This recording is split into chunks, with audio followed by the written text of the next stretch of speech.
ရတာအရှိဆုံးကတော့အာလူကြောင့်ကြောနော်စောက်တိတ်ကြောပဇွန်ကိုချင်းငံဇလီပဇွန်နဲ့ရှာဝဲနဲ့တော့ရှယ်ပဲဒါတော့ညစ်ဒါတော့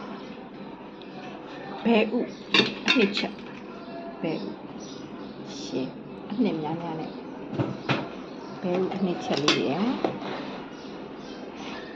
ထမင်းလေးရယ်နဲ့ဒါပြီးကောင်း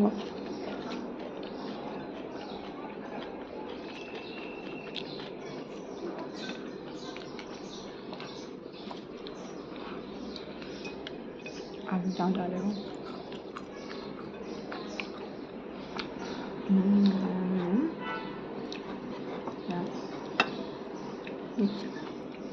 မှလည်းတော်ပြီနော်ထက်